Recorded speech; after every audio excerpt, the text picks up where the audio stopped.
রাধে রাধে বন্ধুরা, welcome back to my channel. ছোট্ট একটা ভিডিও ছাড়ছি কারণ কমেন্টে রিপ্লাই করতে হবে। অনেক কমেন্ট জমে গেছে, কিছু কিছু কমেন্টের রিপ্লাই আমি আজকেই দিয়ে দেবো।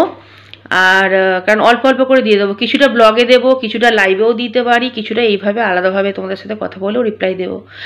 আচ্ছা, সবার আগে বলি, আমি একটা ভদ্রলোককে দেখলাম, আমার চেনা পরিচিত আর কি, মানে আমার কাছের একজন ভদ্রলোক। উনি হচ্ছেন ওনার এই যে ওমেন্স ডে গেল, নারী দিবস বা মহিলা দিবস যাই বলো না কেন, তো এবছর আর কি 2024-এ যেটা গেল, উনি হচ্ছেন খুব সুন্দরভাবে হোয়াটসঅ্যাপে স্ট্যাটাস দিয়েছেন নানা রকম মহিলাদের নিয়ে যারা বাইরে গিয়ে কাজ করে। তো উনি কিন্তু ওনার বউকে কিন্তু উইশ করেননি, ঠিক আছে? উনি ওনার মাকেও উইশ করেননি, উনি ওনার বউকেও উইশ করেননি, যেগুলো সবার আগে করার দরকার ছিল। উনি কাদের উইশ করেছেন? কারণ যারা হচ্ছে বাইরে গিয়ে কাজ করছে, মানে ওনার কাছে একজন হাউসওয়াইফের কোনো মূল্য নেই। কিন্তু একটা হাউসওয়াইফ কি কোনো কাজ করে না? তার তো কোনো ছুটি থাকে না, তার তো কোনো মাইনে থাকে না। তো আমার তো মনে হয় যারা বাইরে কাজ করে তাদের থেকে অনেক বেশি কাজ করে একজন হাউসওয়াইফ, আর তার ভ্যালু অনেক বেশি। কারণ সে বিনা মাইনেতে কাজ করে, 24 ঘন্টা কাজ করে, বিনা মাইনেতে কাজ করে একজন হাউসওয়াইফ, তাই তো? বিনা স্বার্থে কাজ করে, চোখ বন্ধ করে কাজ করে। তো ভদ্রলোকটা আর বাইরের কেউ নয়, আমারই কাছের লোক। তো আমার খুব দুঃখ হয়েছিল, জিনিসটা খুব খারাপ লেগেছিল। এইরকম অনেকের বাড়িতেই হয়।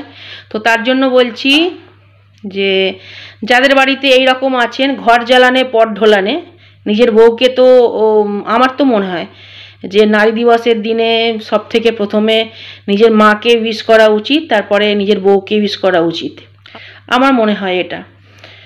তো যাই হোক, ভদ্রলোক বলবো কি অভদ্রলোক বলবো বুঝতে পারছি না। উনি ভীষণ হ্যান্ডসাম, ভীষণ স্মার্ট, শিক্ষিত, কিন্তু ওনার মধ্যে এইটুকু ভদ্রতা নেই। খুব সুন্দরভাবে নানা রকম মানে অনেক মহিলাদের নিয়ে হোয়াটসঅ্যাপে একটা স্ট্যাটাস দিয়েছেন, খুব বড় করে একটা ভিডিও দিয়েছে আর কি। তো তাদেরকে সম্মান দেখাচ্ছে। হোয়াটসঅ্যাপে তো অনেকেই থাকে, তো সবাই ওনার মানে স্ট্যাটাসটা দেখবেন, ওনাকে সম্মান জানাবেন। কিন্তু কেউ কি জানেন যে মানে উনি ওনার বউকেই অসম্মান করেন? তো এইরকম যাদের বাড়িতে এইরকম ব্যাপার আছে, সেই দাদাদের বলবো, ভাইদের বলবো, সবার আগে নিজের ওয়াইফকে সম্মান করুন, নিজের মাকে সম্মান করুন, ঠিক আছে? দেখবেন জীবনে অনেক শান্তি ফিরে এসেছে, অনেক সুখ ফিরে এসেছে।